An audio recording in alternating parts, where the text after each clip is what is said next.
Today we are heading into Allegheny National Forest in search of dispersed camping. As we mentioned in the last video, Pennsylvania has instated a reservation system for dispersed camping in their state forests.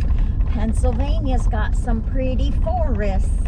But Allegheny is a national forest, so dispersed camping is first come and is still free. This is our first time exploring Allegheny, so we weren't really sure what to expect. We had done a little bit of research and had a general area in mind that we wanted to look, but we ended up changing our plans at the last minute. We did find plenty of camping here though, and lots of areas to explore. There's some pretty cool things to see in Allegheny National Forest. Hey everyone, welcome back. In the last video, we were exploring Bald Eagle and the ghost town of Centralia.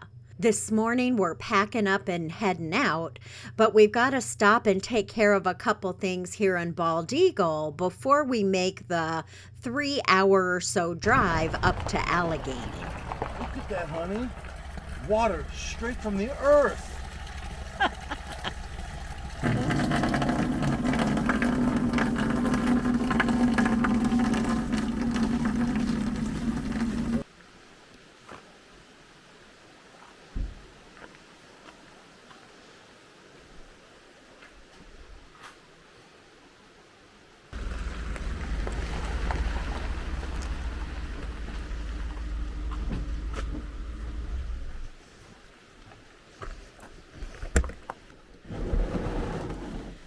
Here's the other glorious part of camping. Don't you mean inglorious? Inglorious? I won't take them with me to dump it. I'm sure they probably appreciate that. Okay. So we just stopped at this beautiful picnic area we found yesterday on our way out to dump the cassette toilet, wash our hands, and then make peanut butter and jelly sandwiches for breakfast. Peanut butter jelly sandwich on top is yours because it's got more peanut butter. We were coming into Allegheny National Forest from the south, and we had done a little research ahead of time and knew there were dispersed camping sites in the Clarion River area. The road in from the south takes you through Clear Creek State Park, which is a beautiful drive in itself.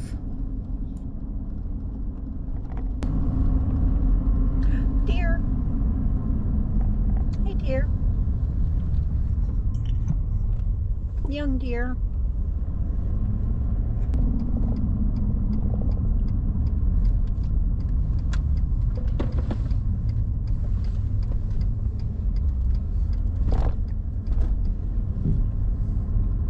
Which way you want to go? We'll go left. So Clarion National Wild and Scenic River. The Clarion River and MIllstone Creek dispersed campsites are a heavily used area because of their proximity to the river. There are 18 campsites along the Clarion River and 9 campsites along MIllstone Creek, as well as vault toilets in the area. Stay low. Yes, I believe so. Yes.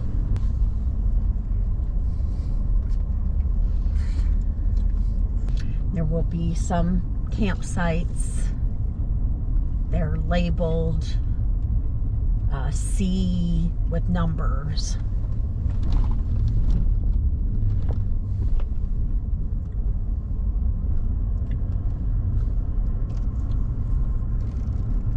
I have no idea what to expect.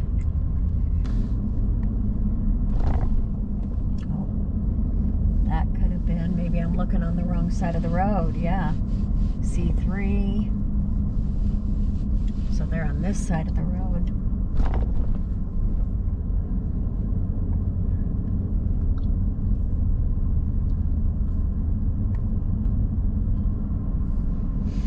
Looks like they're packing up. There's the outhouse. So you will follow this road around, and this is going to go up along MIllstone, and there's going to be some more. So this is MIllstone, so I think we go straight.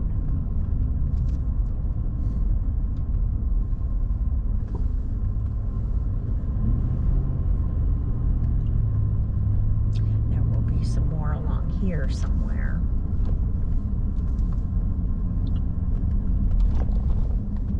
One right there. Has that got a label? Yeah, M. So there's one. And one. All of the Clarion River sites on River Road were full. This is a Sunday afternoon, so we anticipated people would probably be leaving soon.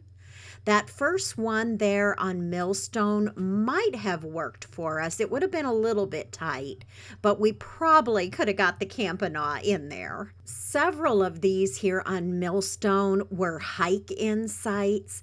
There was an area to park on the road, and then you had to go down a little hill or some steps to get to the actual camping area. Although there were a couple that had bigger parking areas right on the road where, again, we could have parked the Campanaugh. Most of these on MIllstone would probably be better for tent camping.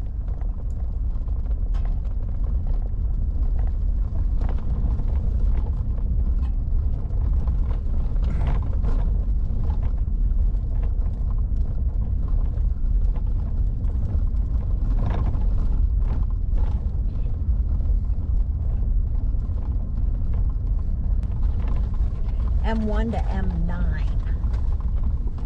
So there's 9 of them. M5. So far that first one is the only one that you can drive into. Oh, somebody with a camper in there.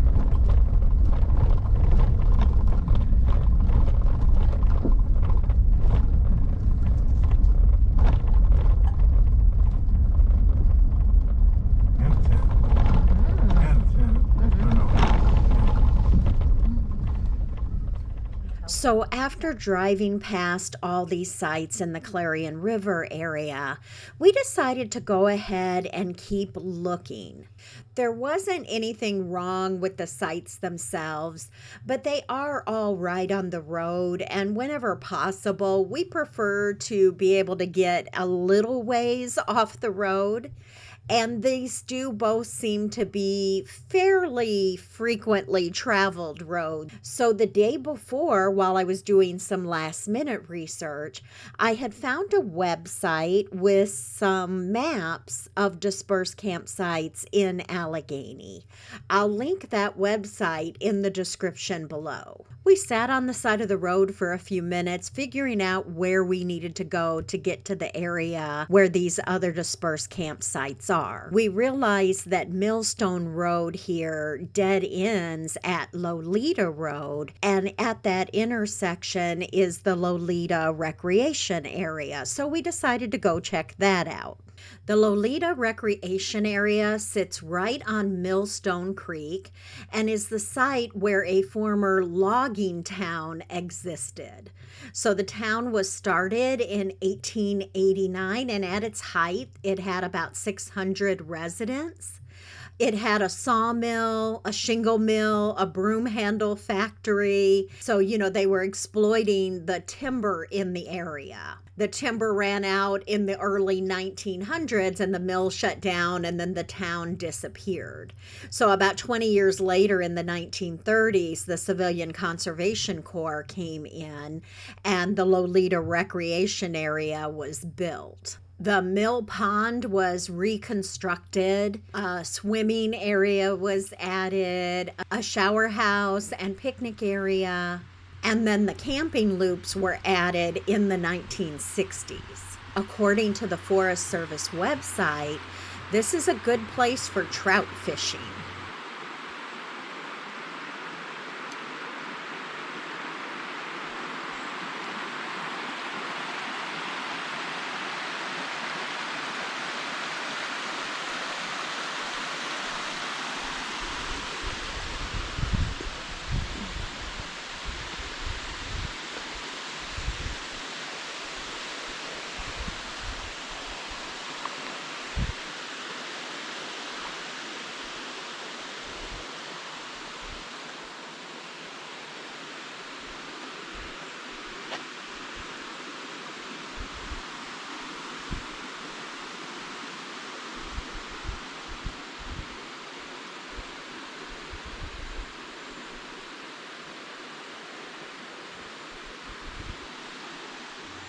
There is a $5 daily use fee. There is primitive camping here in a loop back behind these trees. And then across the road and down a little ways is a completely separate loop, small loop that has some electric sites. Camping runs 15 to 20 per day. One of the nice things about this recreation area is that you can pay the $5 day use fee to come in and take a shower if you're dispersed camping.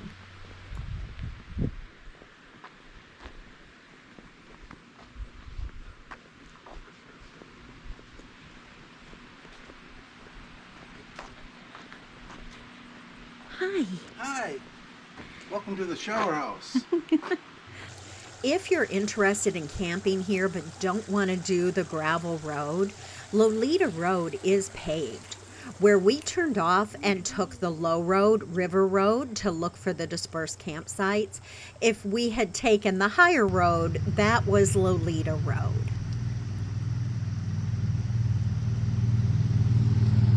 No, I'm not going to stick my hand through the tree.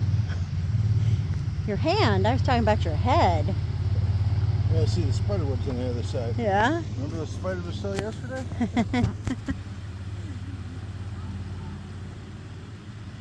After driving through the rec area here, we decided to hop across the street and drive through the camping loop over there to check it out. Yeah, so these wouldn't be too bad. Like that one there wasn't bad. This doesn't look too bad. Reserved. Oh, it may be past Why though. does it say open? Open.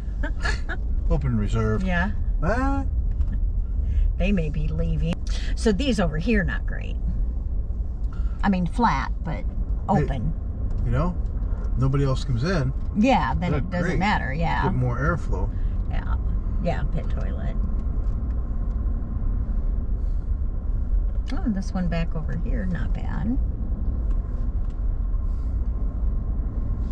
What number is that one? That one wouldn't be bad. 15. It says open.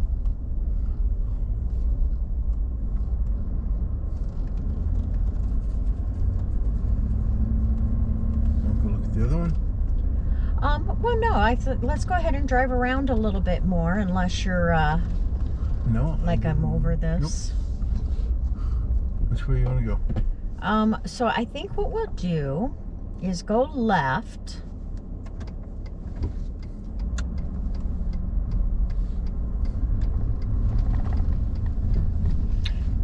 Trying to figure out how we can loop around here. So we decided to continue on and keep looking for some dispersed campsites that maybe offered a little bit more privacy. So we continued about 5 miles north along Lolita Road into the town of Marionville. And then right at the intersection in Marionville, we turned right on Spruce Street, which becomes Lamonaville Road, and took that back into Allegheny National Forest. Yeah. Fuck it, let's just go to Blacktail. So This one. follow the don't follow the pickup. Nope. Make it hard. Yep.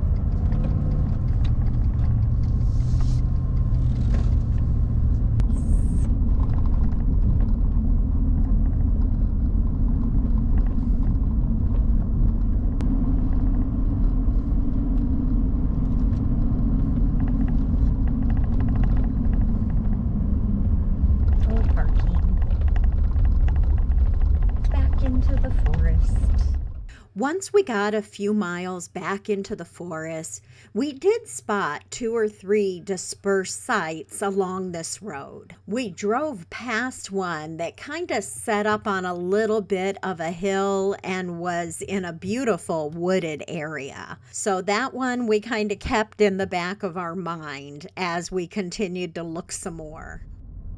Oh, it's paved. One house there. Private Row property. Jed's Lodge.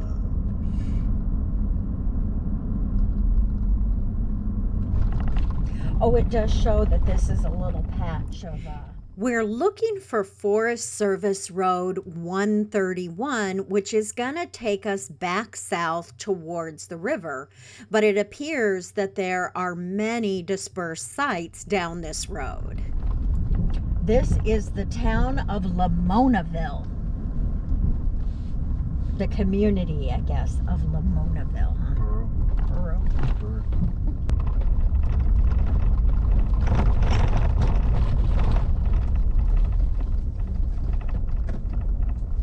It says no outlet this way, but it shows that it does go all the way through.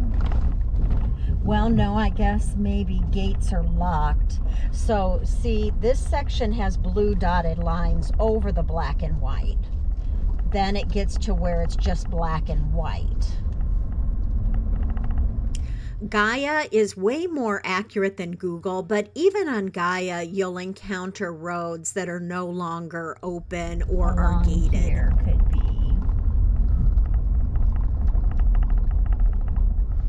Yep, there's one there. With wood. Okay. We figured we were going to drive down this road about 5 miles or so, hit a gate, and then turn around and come back and pick one of these dispersed sites. We actually found several dispersed sites along this road.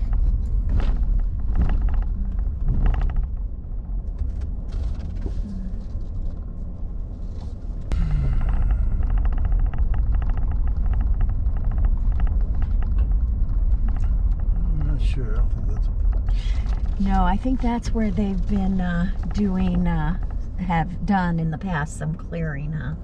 I think that's where you come get firewood. Oh, this is the firewood depot. Oh, I see. Okay.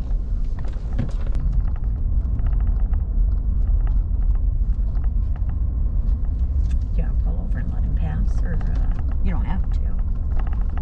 Just ask it. There's one. Kind of a clear-cut area. See a fire ring? Yeah, right there. Oh, it looks like sure, it looks like a log's laying there. Maybe, maybe not. This campsite here was the third or fourth one we came along. That would have been fine, would have been great. But we continued on in search of that perfect campsite. Closed 500 feet. Let's see.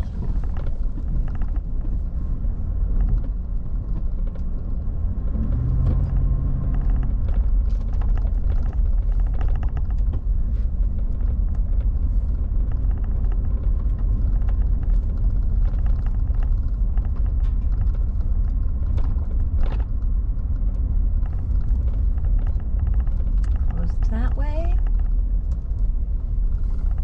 Close the other way too. Doesn't look like it. Okay, so this way. This is 228. So it shows on his map that there are a couple more campsites down this way. And then, so here's where we're at. So it shows a couple more campsites here. And so if this road continues on, then it meets back up with regular roads, and we would end up back down here by the river. We could this is where we crossed over the river right here. So we could kind of keep going and see what's there. Check out the other campsites by the river and then make a decision. Or if there's one that so far we've seen that you're like, oh yeah, that's like, you know, really good or whatever. Keep going. Well, we'll see, unless this road ends. We ended up following this road all the way back to the river. We did see a few more campsites, and then we started to get back into a more populated area. We stopped for a few minutes to check out the river. The river is really popular for canoeing and even tubing.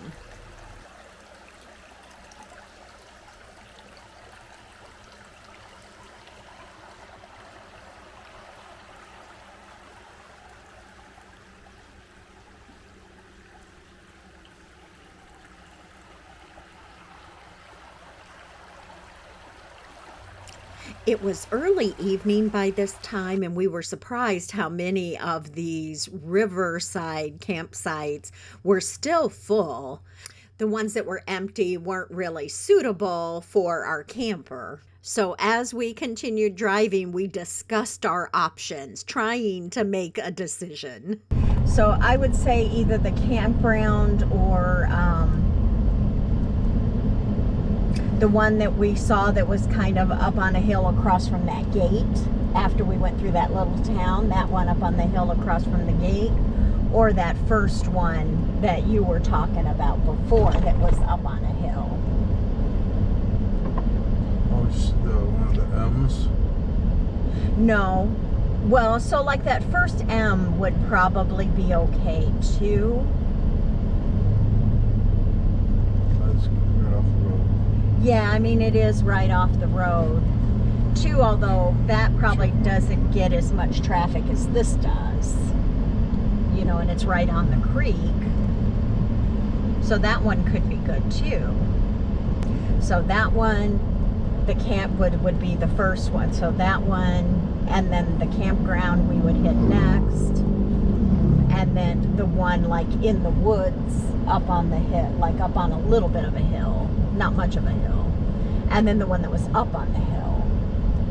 Are you confused? I don't know which one. So we're back at the bridge where we started. I don't know what our problem was this day. Like I said, we found several dispersed sites, but we were just looking for that one that was something special, and we couldn't find it.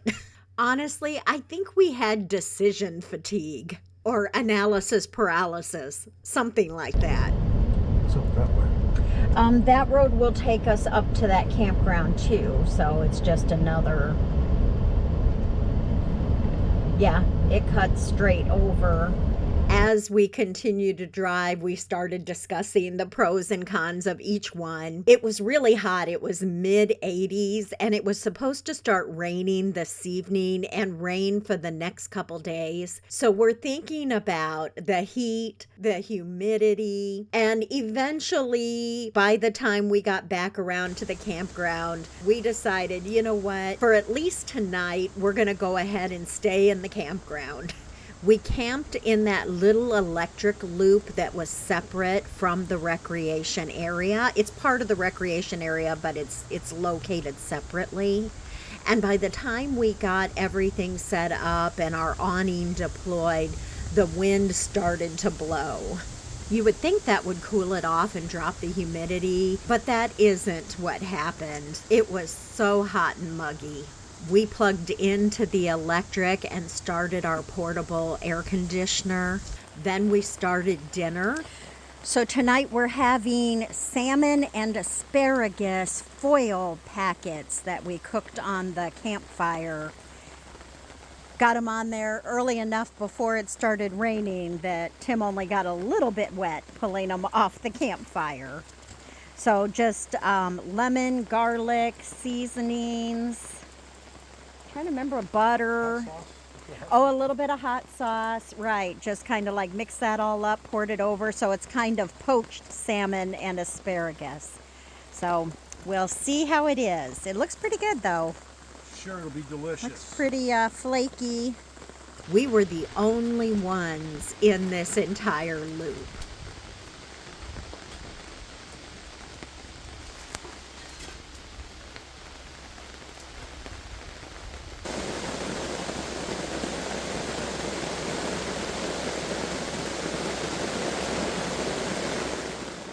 Over the next couple days here in Allegheny, we'll find a lot more dispersed camping and some other pretty cool things that we didn't even know were here until we started exploring. We hope you enjoyed coming along with us today. Thanks so much for watching, and we'll see you in the next video.